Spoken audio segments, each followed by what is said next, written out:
Well, welcome to another episode here of Solutionaries, where we like to talk with in a very informal way with different people, individuals, organizations, members of indigenous tribes, and policymakers and leaders in government about the work that they're doing to help implement solutions in such a critical transformational time here on planet Earth. I'm your host, Michael DiMartino. I'm happy to be here. It's an auspicious day. It's Sunday. It's also the first day of Hanukkah, and we're moving towards winter solstice, the darkest night, symbolic of as we start to move back to the light. And of course, it's a time where light and sound frequency is a very important part of these different types of cultural and religious celebrations. So I'm very honored today to have time with members from Agrosonics. I did have a little time to drop in one of the people, Michael Peraso, recently, who is the CTO of the company, and got a better understanding of the work they're doing around sound and agriculture and many things that I don't want to get into yet, but also very honored and to have General Blaine Holt, the COO of the company, and also was an active part of the military. So welcome to the show, and thank you for your service. Oh, well, thank you. It's a pleasure to be here. And, special shout out to all the veterans who are out there who've served our nation, and especially those who are in the trenches with me doing entrepreneurial things that are great for our nation when you build a business or create something. Wow, great parallel. So what's interesting to me, and I know, let's rewind a little bit. Can you tell us a little bit of what Agrosonics is? I know there's many arms to it and facets. And of course, if we start talking about innovative technology and sound, I mean, there's people using it for holistic health purposes. There's people using it for agriculture. I mean, people using it for warfare. There's many different applications. But for people who are just watching this show, give us a little background of kind of the ethos and culture of what Agrosonics is. So I'll, if I'll jump in first here, the last military analogy I'm going to try to use and stay away from the rest for the rest of the conversation is Agrosonics represents really the tip of the spear of a family of technologies that we believe under the realm of quantum physics will make not only disruptions and waves in our society around the world, but will actually change lives for the better and save lives for the better. Can't think of a better technology to roll out first in this realm than that in the sphere of agriculture. There is enough abundance on the planet to solve world hunger several times over. But until we all get along, and until the politics are there, and until the business all lines up, and the profit motives are there, and everything is sustainable, and we all get to these amazingly consensus places, we will be introducing, and we are introducing, a technology that at its first blush, just sticking it in the ground next to 200 square feet of crops has the ability to significantly increase yields and create more abundance and use less of the earth's resources to create that. But there's more. On this device, we will be able to not only monitor the plant health, monitor what the plant's using, monitor the carbon exchanges and what goes into the plant, what comes out of the plant. But eventually, many of these arrayed will create incredible data fields that we can gain insight from and learn incredible amounts from, so that we can make wiser decisions about where we plant crops, how we plant them, what types of resources we use, and actually give business better chances to make better decisions on where pricing is likely to go as a result of these activities, right on up to carbon credit exchanges and how they are traded back and forth in the marketplace, to kind of deflect some of the things that we know on the planet with current technologies we actually can't get away from. We're not going to turn off fuel-driven vehicles tomorrow, but we can do things that certainly mitigate some of the impacts that we make on the globe. And I would describe what you just saw, what Michael just showed, as the snowflake on the tip of the iceberg about what this entire company that we are ambitious to eventually stand up as a company called Quantsonix will achieve in a very synergistic way. Right. So why don't we do this, since he's here on the call with us, and I know he's kind of one of the technical mad scientists behind the curtain here. We want to introduce, I believe he's in Sacramento area right now, Northern California, and bring into the conversation Mr. Michael Peraso. So Michael, welcome.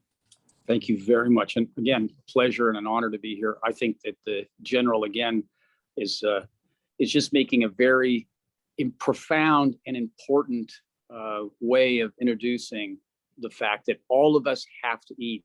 And what we've learned over this last couple of years is that can we really trust what it is that we're eating? When we go to the store and we pick up a label of a product, and if we're looking for something organic, can we really trust that it is truly been grown the way the label indicates? If we go to a restaurant, can we really trust that it has been made the way that it is? Can we trust the fact that the people who are serving us have been properly tested? Can we trust the fact that the environment is properly sanitized? Can we believe the fact that if we're on an aircraft, are we going to be traveling with people who are likewise providing a safe environment, not just from the standpoint of the flight, which is relatively where General Blaine spent a lot of time in the cockpit, making sure that the planes not only are serviced correctly, maintained correctly, but get into the air correctly, and that you're having an experience of safety on the way, but the other end. But now we have all these other complicating factors that contribute.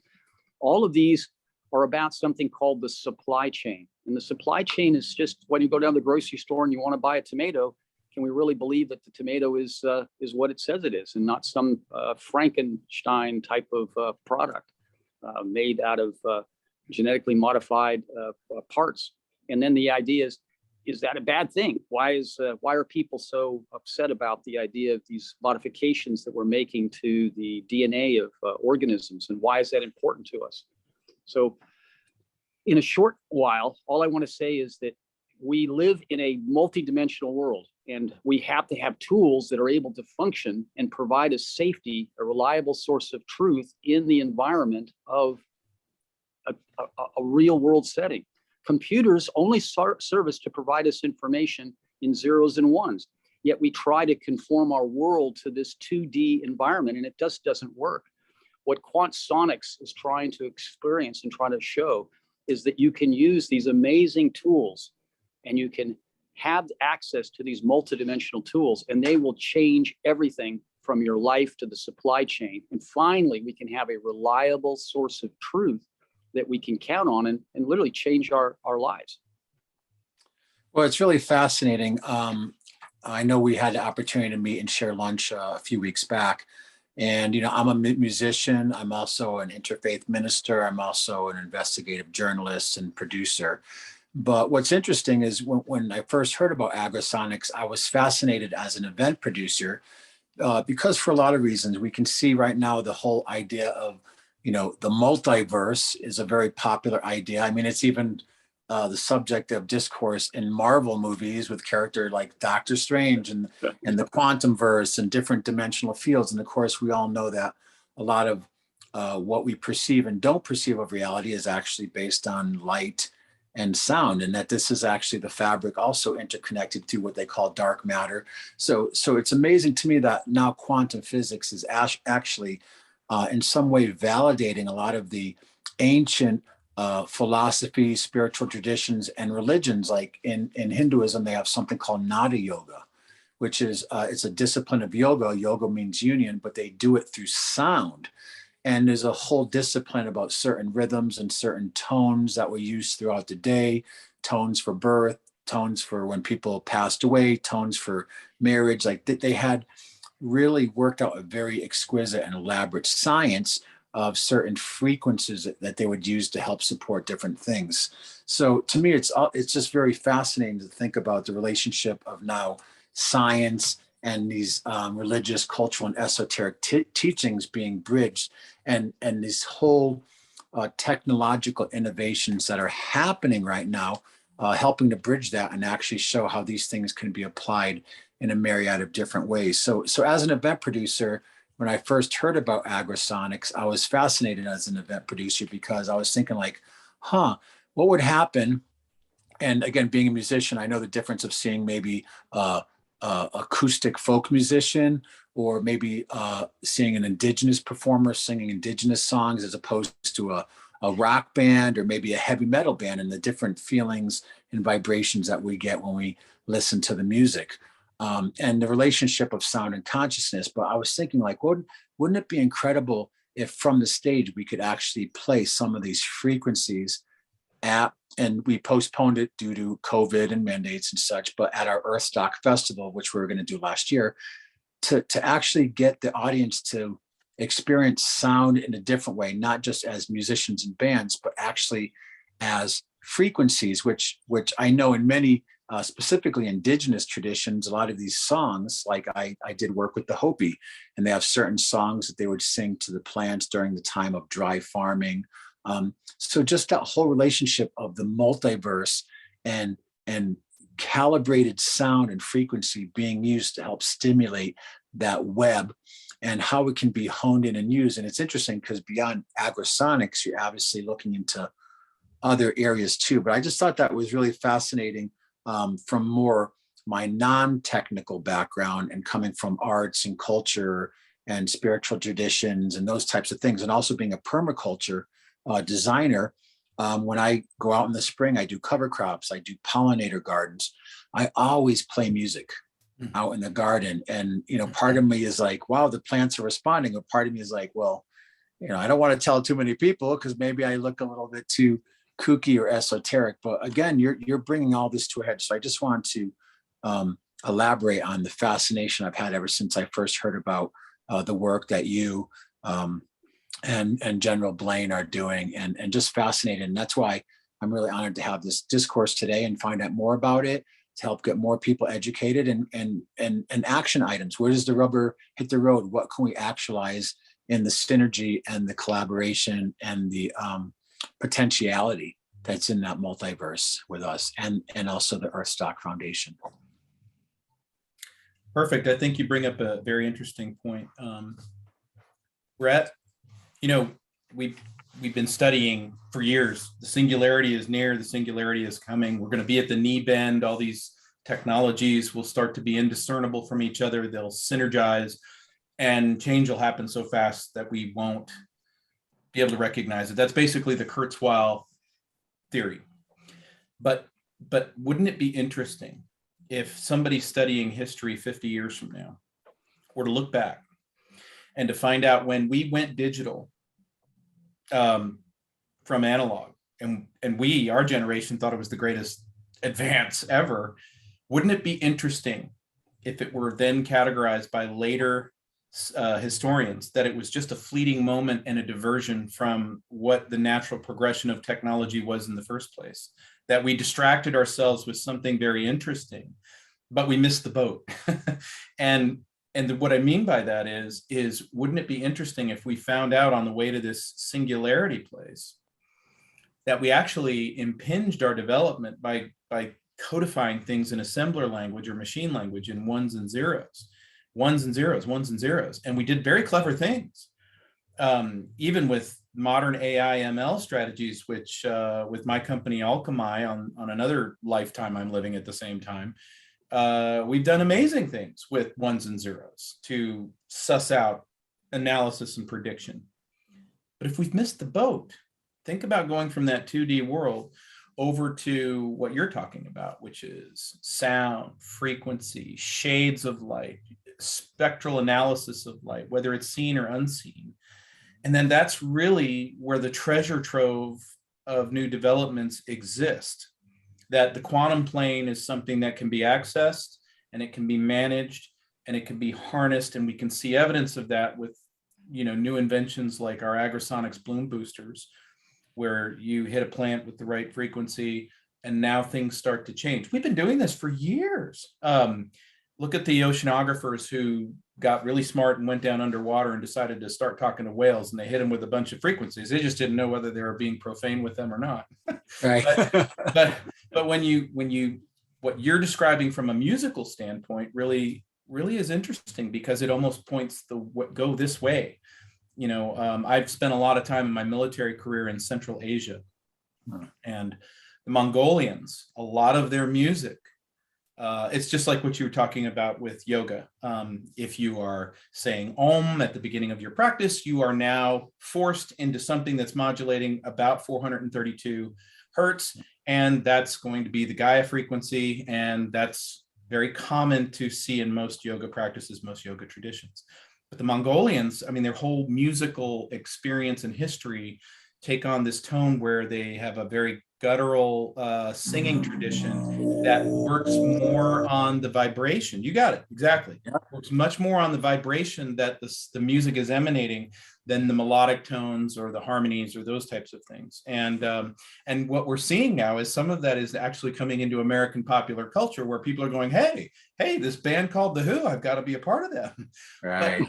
But we're at this place that Kurzweil kind of pointed to without, I don't even think he understood really what he was pointing to, but there is a shift and we are moving away. And maybe the kid who's studying history 50 years from now is going, wow, what were those knuckleheads thinking and retarding human progress for all those years, when all they had to do was just stay analog and keep developing in those massive amounts of information. Or maybe they work together and they're complementary and we had to be digital before we could go back to analog. Who knows? Especially now that we're looking at so much around, like you said, around AI, singularity, but also this whole thing of VR and augmented reality and the immersive experience. And it's incredible. I actually know people who spend probably just as much time in these virtual worlds as they do in, the analog world. So it's a fascinating topic to me, especially when we start looking at, there's this whole concept of generation glow, of how there becomes the neuro brain chemical response to how we start to process information, and how our whole peripheral awareness around how we consume digital media and our brain's reaction to that, and some of the properties that, again, it's a great tool, but also, we can see, and I've done a lot of research around that, about some of the negative effects that some of the evolutionary steps we're having with technology right now. And that's really what excited me about Agrosonics too, because it really does get right to the nexus of the relationship of sound and organic matter. And so on that note, why don't we talk about some of the, I know you covered briefly about agriculture and talked about carbon sequestering. And I know you have a lot of things, maybe some of them are disclosed and we can't talk about, but some of the applications that are really in use right now, and is this theoretical? They're being used, it's been beta tested, it's in certain utilization right now somewhere. Could you let our viewers know a little more about what's happening today? Michael, do you want to take that one? Sure. It's not theoretical, first of all. Let's take half a step back. I think it's important. We step out in the morning and we look at the trees. If we have the advantage of being able to look behind us, and we see a world that's vibrant and changing with seasons, there's no question that we have climate. Whether that climate is been affected by human beings to 100% or whether it's a small degree, we can all agree that things might not be the climate that we've enjoyed over the past 10 years. It's a little bit different. And so we have to make some adjustments, and we can certainly point fingers and say, well, this is the cause, or this is it. Or we can buck up and say, hey, we have a change, we need better solutions. So everything that we talk about within Quantsonix or Agrosonics as an aspect of that is all about how do we use better tools to get a better result and do it right now. It has to be practical. Native Americans call this growing corn. Can it grow corn for us? Because if it is not practical, if we cannot have a Thanksgiving meal and eat it and have a result from it, it is absolutely just theoretically. And look, it looks good on a politician's resume, but it absolutely has no effect in our daily life. So the first thing is Quantsonix and Agrosonics all have to have very practical results. So what we have here is a technology which acknowledges three really simple things: that we can look at a plant, and by looking at it, first of all, with watching it with our eyes, with all kinds of sensors, what is going on so that we can really understand what's happening within that environment. Because if we look externally, we can then look and turn that same lens back into ourselves and say, if this tomato was grown this way, is it possible that maybe those nutrients and vitamins might be taken into the body better, more efficiently? In other words, it's not so much having a vitamin of 100%, but if I only get 5% of the vitamin content in my body, it was worthless. I grew a great tomato, but I can't do it. So is there a relationship between how something is grown and the nutritional value that comes in? And it turns out, Michael, yes, there is. And in fact, it's an incredible correlation. If we take supplements from the vitamin stores and from these Whole Foods and from the grocery stores and we put them in our body, we end up finding out that those supplements only represent a small amount of the convertible vitamins, minerals, and nutrients and amino acids that we need to sustain ourselves. But when we take it in our food, amazing things happen. We're now suddenly seeing that the vibrational frequencies of that food is so attuned to our bodies that we're looking at uptakes in 80, 90, 95%, and even higher in some instances, which means that food is not only necessary for our physical development, it's necessary for our spiritual and our mentally being able to go through the world. So food production isn't something that's just nice and good for farmers. It's something that all consumers have to take a look at. So climate affecting the ability to grow plants, how much water do we need to have that to work with? If we can grow the same amount of food with 80% less water, that's better for everybody. And so we have to look at these relationships. So step one is watching very closely and then looking at the way those processes work. Well, it turns out that photosynthesis, the idea that we think that light comes down and makes the plants grow with just the light, we were wrong.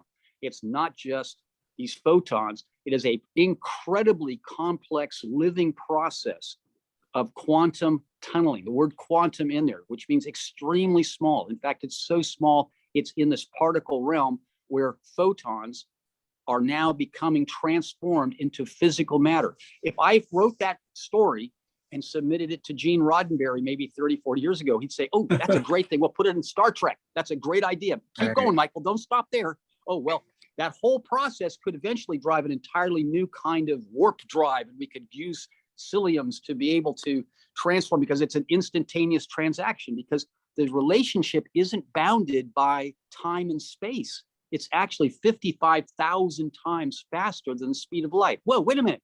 That means time and space. I mean, we can go backward and forward. So everything that we're talking about here is challenging very, very conventional theories, not just theories, but the way we imagine the world to be. And unfortunately, as we test those theories and we find out that no, they're not theories, they seem to be extremely factual realities, that the small influences the large. What we think about, what comes out of our mouth. I mean, in the book of James very clearly says that we can control these large forces and we can have large ships that are controlled by a small rudder. But strangely enough, what comes out of our mouth, the tongue, can be unbridled. And that's the truth. When words leave our mouth, they can have an incredible impact to the positive or an incredibly impact to the negative. And the same thing about frequencies around us. 5G can be an incredibly harmful frequency for human beings. I can tell you that from my own experiences, that trying to bring that out to the light of the world, I took a lot of personal hits for bringing that message forward. Now we know the truth, that this might not be the best way to influence and better communications, that there might be ways to reduce the amount of energy and look at communications in a more holistic standpoint, where more of us get together and less energy is actually being used, and we're listening better. If we're going to communicate, the first step is we have to listen and look better and look at the way efficiency in plants. So going back to the idea of plants and what we're trying to do is this makes plants grow bigger, faster, and stronger for a long period of time. We've been proving that fact. And the plants that are done with this, for instance, grapes, seem to have life cycles where the yields are 30% or greater consistently, that the vitamin contract and the nutrients seem to make people say, wow, I don't understand it, but this food tastes better. And it leads clinical researchers to say, why does it look that way? So we've developed new tools called a holographic system called Flash, which allows us to look at what's actually going on in cellular processes or what something is comprised of. And now we have the ability to look at it not just in a spectroscopy way, looking at two-dimensional, because we have been limited to tools that are looking at the world in 2D, and we do not operate in 2D. So we need tools that look in 3D, 4D, 5D, multi-D, that look at the unseen world in ways that we can come back with a richer experience so that our food supplies can be safer, that we can prevent anti-fraud and anti-counterfeit, that we can trust what is being put on the labels, and that we can ensure that what we grow in our own gardens or what is grown in commercial enterprises or what comes out of the store is actually what it claims to be. Somebody might like organic. Some people don't. I have an argument with my own family as we came through this last holiday about why does organic matter? Well, it matters to me, but for some people it doesn't. So the issue is whatever it is that is important to you, what's important is that you can trust from a reliable standpoint that what is being claimed is actually what it's about. And I think if I was to go back to 2,600 years and listen, truth matters. Some people says, truth, what is truth? Well, the truth is there are people who care about what is the truth. What is the prime vibrational frequencies? Why was the world spoken into existence? It wasn't imagined into existence. It was spoken into world existence. Everything around us is affected by our words and our vibrations. Plants grow better, stronger, faster by applying the proper frequencies in a consistent manner. And by having an interactive process, that is what Quantsonix starts to do in day one. Now, you get a lot of things that General Blaine is going to talk about, that once you have a reliable source of truth, you know the who, the what, the where, the why, the how of all of that aspect of your growing. So if you have that information, you have something that other people don't have right now. And that information, that data is so critical to the survival of the human race right now. And the fact that when we talk about climate, if we can understand that if you have something like an Agrosonics, a bloom booster, that it can actually help the plant grow bigger, faster, stronger, you're actively sequestering carbon gases in the system. So giving the people the opportunity, I mean, we, the people, are the people. So saying, let's support technologies which can actively sequester carbon on the planet. And let's better understand what is carbon as a crop. Why do plants respirate oxygen and take in carbon dioxide? We're in this world where we're trying to figure out how we take care of this extra carbon. But plants use electricity made from quantum phenomena more efficiently than the most efficient solar cells on the planet. Might be a better idea, and we're looking at it, is how is that process accomplished? How can we more efficiently use frequencies to make processes of friction reduced? How do we use less energy to get more results? That's true of the world. I don't care whether you're a student of the Tao or whether you're I'm glad you said the Tao too, because a lot of this is on some level tapping into nature's intelligence and understanding that, not necessarily always you creating the wheel. And I also want to say that, you know, there's a certain thing in permaculture design about nature self-organizes and the importance of biodiversity and the interrelationships of how plants cultivate, nurture, support each other. So I want to talk about water in a minute with you, if this could be used in a water application. But before we go there, I just want to say, even when you were speaking about food, as someone who has a slight background in nutrition and natural health and Ayurvedic and Chinese medicine and herbology, it's amazing when, you know, you see the difference of people's health. You know, there's this old saying, you are what you eat. Well, you are what you eat, but even more, you are what you actually digest.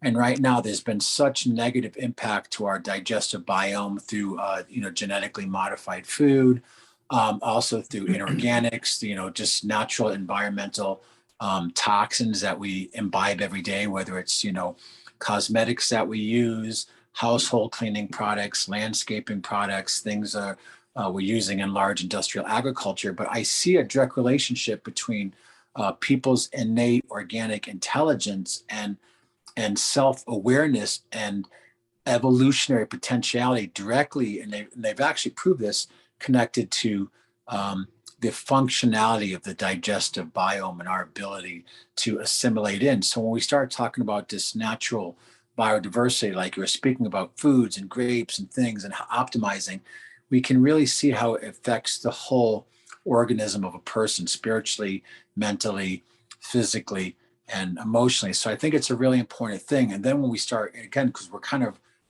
we say regenerating our understanding based on what we knew in the past. Some things are changing, some things are becoming elaborate, and some are we're just getting a deeper understanding of what we already knew. But in a lot of these things, we've also understood what's called the heart math about bioelectromagnetic coherence, that when we feel something that it's like dropping that proverbial pebble in a pond, that frequency goes out and it does affect our field. And when we get in a situation where people are all coherent, that something scientific happens, something mystical happens, something profoundly human happens. And I know with the Heart Math Institute, they've done a lot of research where actually the heart, we always think that mostly in Eurocentric Western culture, that everything is rationalized and decided by the brain. But we've kind of taken out that more indigenous element of intuition. And that's where we start to tap into our heart's intelligence. And they actually have proven that the heart emotes, I believe it's anywhere between 1 and 10,000 times more bioelectromagnetic energy field, or aura, as they call it in some spiritual traditions, than the brain does. So again, all these things, the relationship between the heart and the digestive biome, the relationship to the brain, to the whole nervous system. And like you said, as we speak, the power of the spoken word and vibration and all these things are incredible tools that are part of our natural human inheritance. And again, it's fascinating that you're not, you're creating something, but you're creating it out of this natural system, and looking at these myopic pieces and realizing that. And of course, with the science that we have right now with quantum physics and technology, it enables you to have a product like Agrosonics, and also beyond that, your whole quantum, the whole company of what you're doing with sound. But I would be very interested, because water is a huge issue right now. We know all the surface of water is pretty much contaminated right now with heavy metals, with agricultural runoff, whether it's completely human induced, or again climate change, or it's a combination. And we're not here to debate it. Like you said, let's not get caught in the weeds. Let's look at the big picture. Is there anything we can do? And I've heard about scalar technologies and a lot of the work of Nikola Tesla and others, but is there something we can do with this technology around water and helping to clean water? The answer is absolutely correct. And General Blaine will step in here in just a second, but let's go back. The interesting thing about Tesla, and he's become quite a phenomenon in a lot of people's mindset. And we kind of understand that, boy, if we had just listened a little bit better back then, and we didn't let some of these special interests take us in these directions.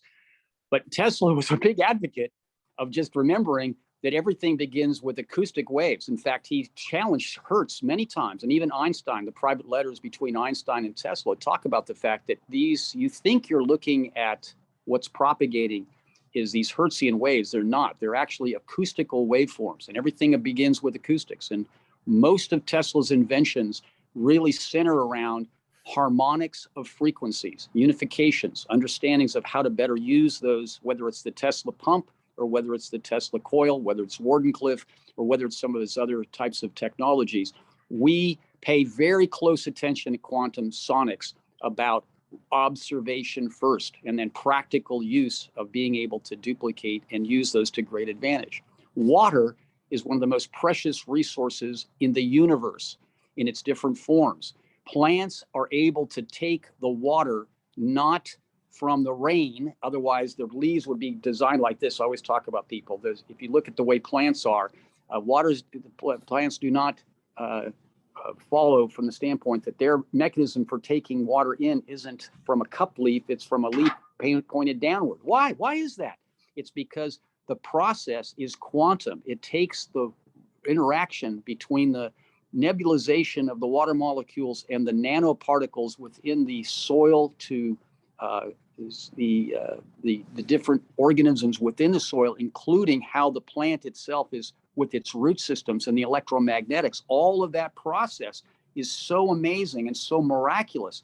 It is able to purify the water. It is able to take those nutrients. In the first 5 minutes, the plant is able to take in sometimes as much as 80% of its daily intake right at sunrise.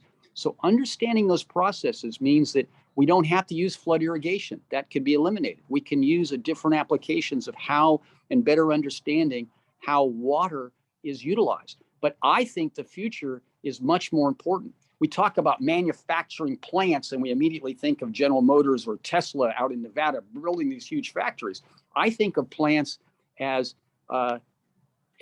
tomatoes and corn and cannabis and hemp and duckweed and algae and spirulina and corellas and the phytoplankton in the ocean. These plants are so fantastic. They build reefs. They build some of the largest organisms on the planet.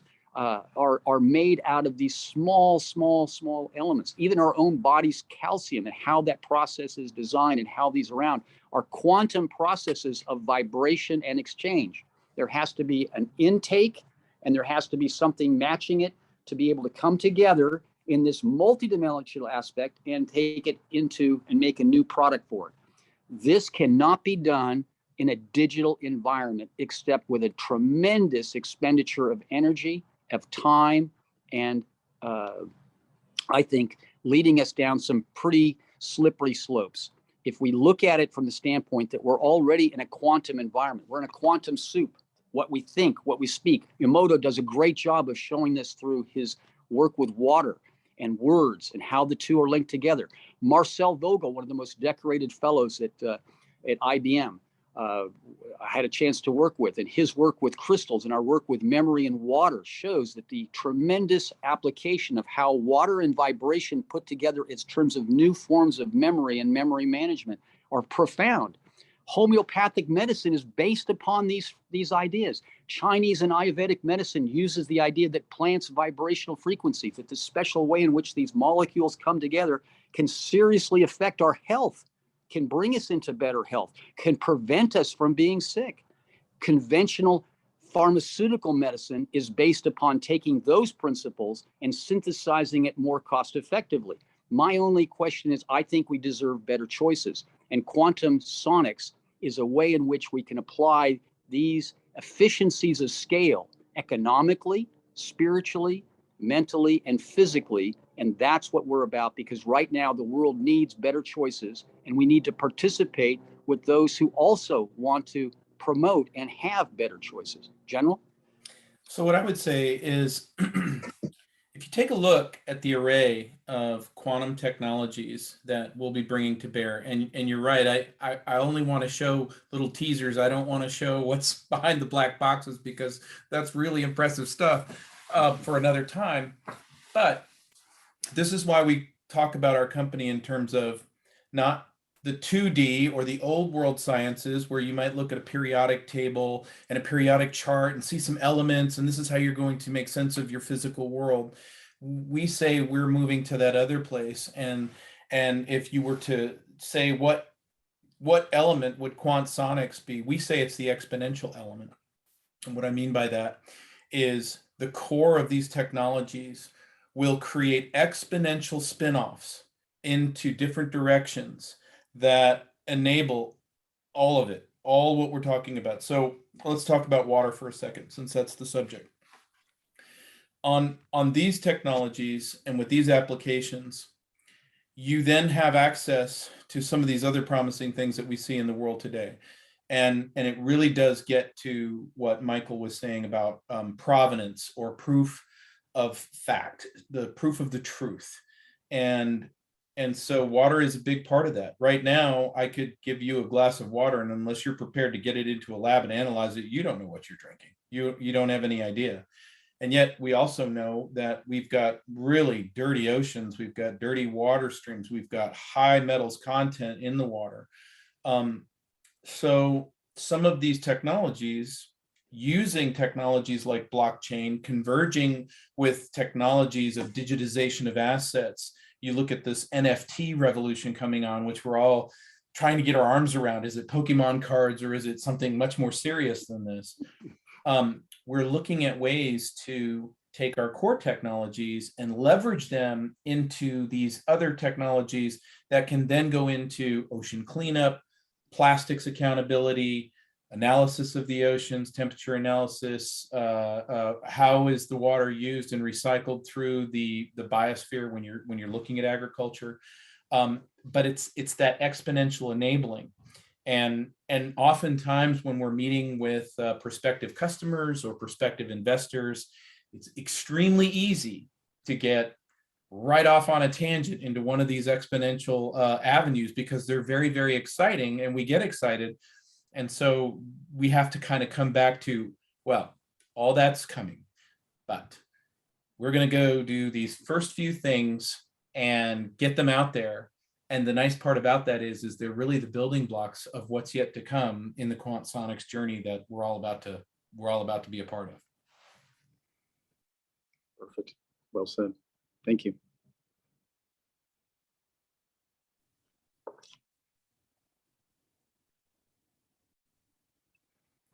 I've got you, you're muted, Michael. Oh, I was just saying I'm ingesting what you both said because it's nothing shy of genius and completely game changing. Appreciate that. That's why it's a fun team to be around. Right. And you know what's funny is that, and I don't mean funny in that, when Nikola Tesla saw the way that a water wheel would be the way that God actually involves himself in the world. You mentioned a word there that I don't agree with, and that is dark matter. I think if we can do one thing on this call besides make sure that we can turn on the lights, is to change that word. It's really about superluminal. It's material that is actually at or beyond the speed of light. And consequently, it is in a different dimensional realm that we have, we can only work at from an approach from a theoretical standpoint. But it's actually very practical to us, because if we look at any seed and we put a seed in the ground, we're actually seeing what happens when superluminal matter meets our world. And it's not antimatter. It doesn't explode. It actually transforms itself into our world to our benefit. So if 2/3 of all of this universe that we see is available to us for our goodness, just like right out of scripture, then we better pay attention. It can be accessed through harmonics and through unification, not through the bigger hammer theory. It will never be achieved through zeros and ones. I'm sorry to say that. It just isn't. We can approximate, we can get closer, we can make machines that sort of behave analog by being digital. But our approach is we are already, by our memory, our prayer, our ability to praise our creator, we're in a world that is already multidimensional. And anytime you put anything above that, you filter out the way the world works. We need to be doing it the other way around. We need to have the full application of our tools, just the way plants do, to pull this world into us. Jesus makes a comment, and so does John the Baptist, that the kingdom of God is here now.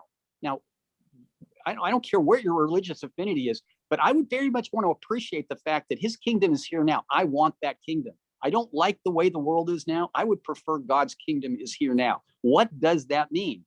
Well, part of that means understanding that what he has constructed is very, very personal. It is so personal that what comes out of my mouth affects my reality. That is proven. That is one of the great repeated aspects of quantum mechanics, is that what we look at, how we participate in our world, changes the outcome.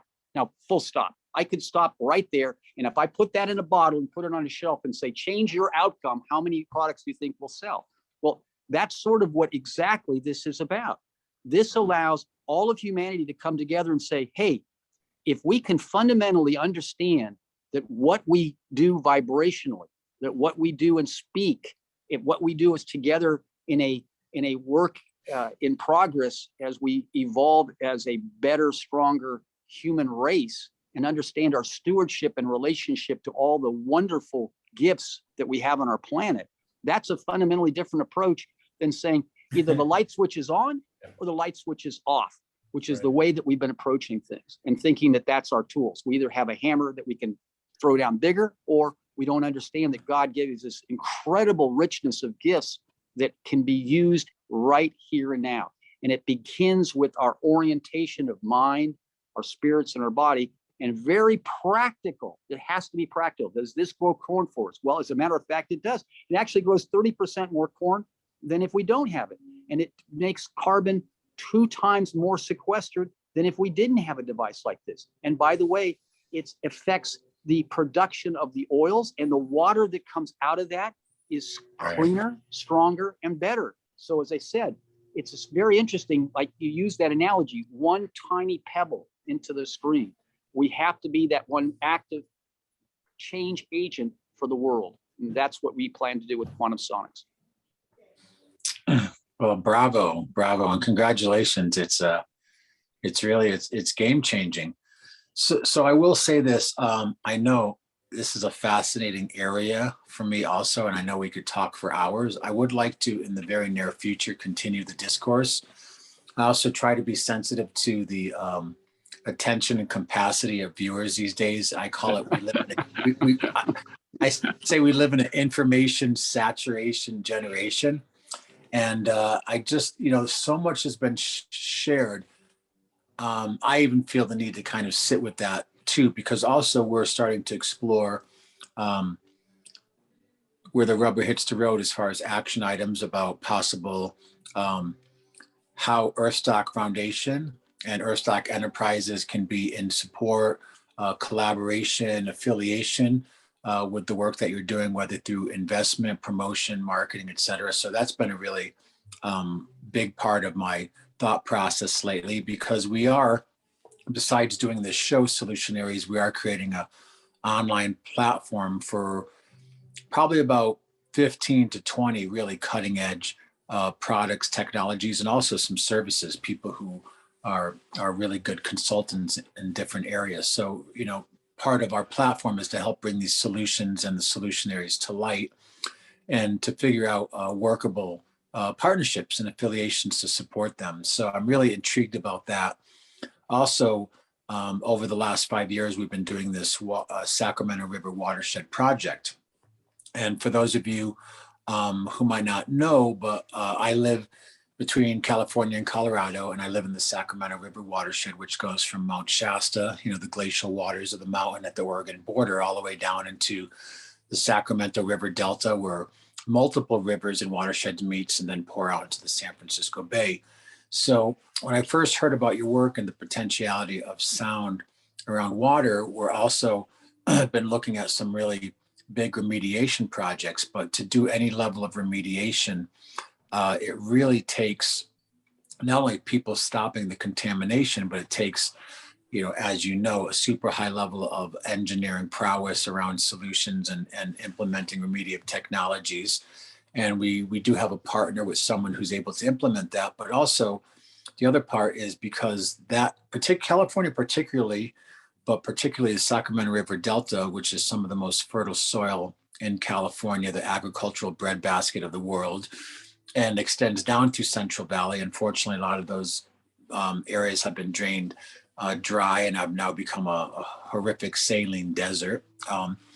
But nonetheless, a lot of water shipped down there. So I'm as we're having this discourse, I'm having these deeper epiphanies about talking about the Sacramento River Watershed Project, because it would be a perfect living template to basically take on some of these big issues, which are really simple issues. There's really solutions to them, but like you said, it takes political will, it takes funds, and it takes implementation. So I just wanted to throw that out as far as the Sacramento Watershed Project, which is one of our nonprofit causes that we're in the throw of doing a huge global crowdfunding campaign, because we want to show people like, look, this works. And that does include, of course, Agrosonics, and it also includes some remediative technologies and other things. So very fascinating. But as we get to the end of the call, if someone's watching this, can you leave them with any words of wisdom, or what can they do?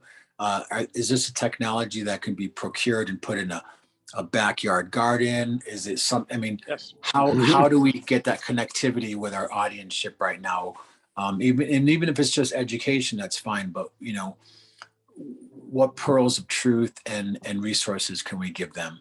I'm going to give the general a chance to just wrap things up. But if I was going to leave one thing for everyone to work at, we're not your company if you want to sustain. Sustain is like just keep things just going.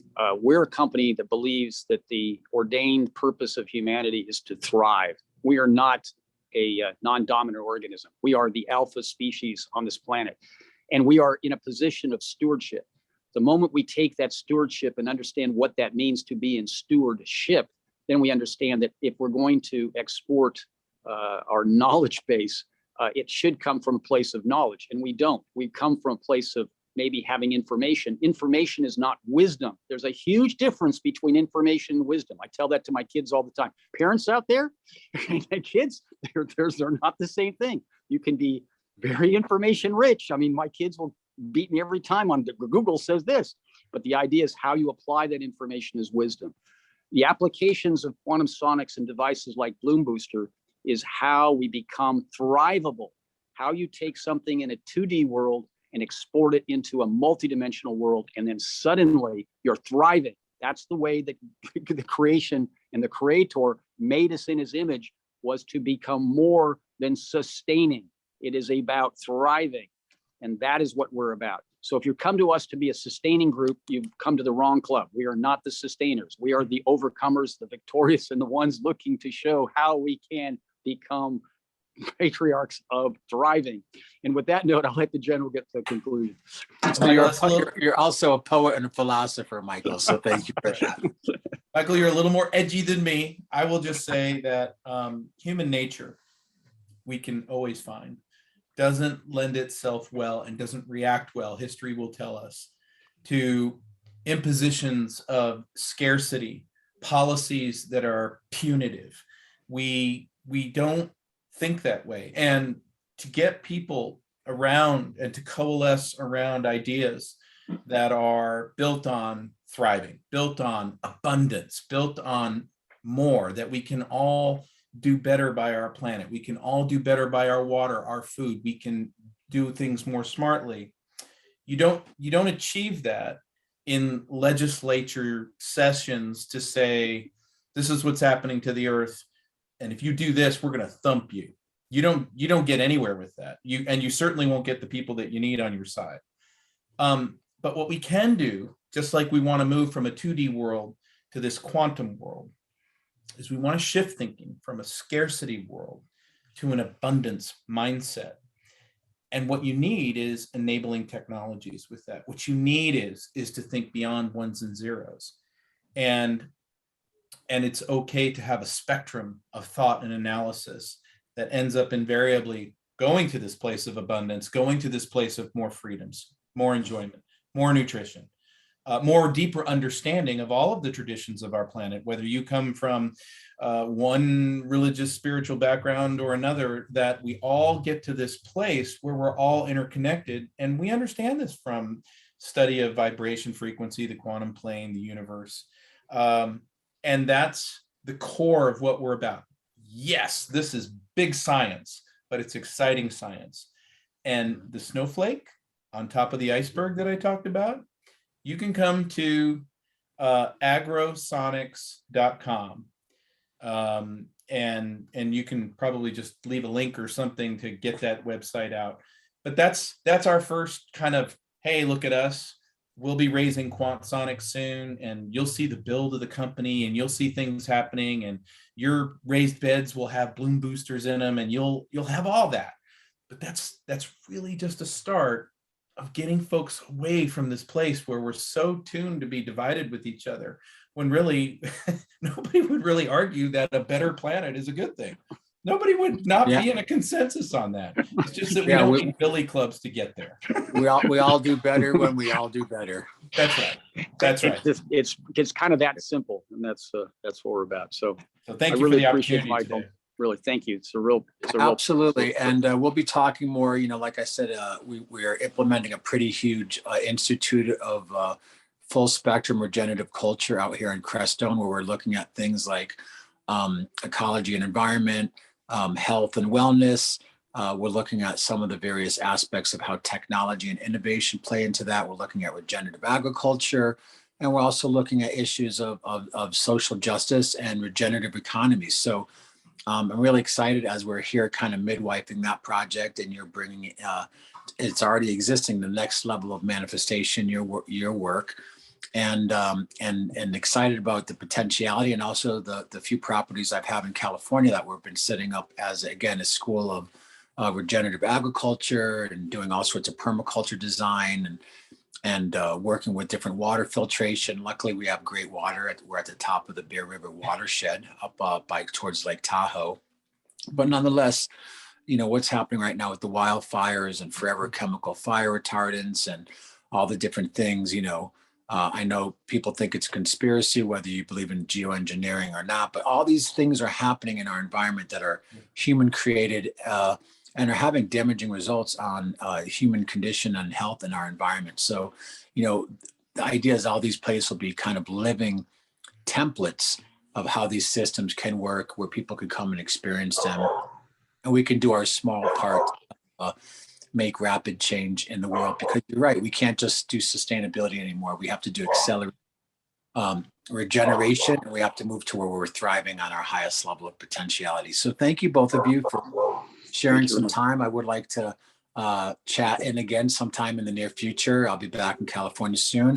And again, great respect for you, for your work. And if you just caught the end of this, I would encourage you to rewind it. It's quite a brain full and a lot of incredible information. I think we really drilled right down to a lot of the essence of things. But today we've been talking again with Mr. Michael Peraso, CTO from Agrosonics. And what's the name of the company again? Quantsonix.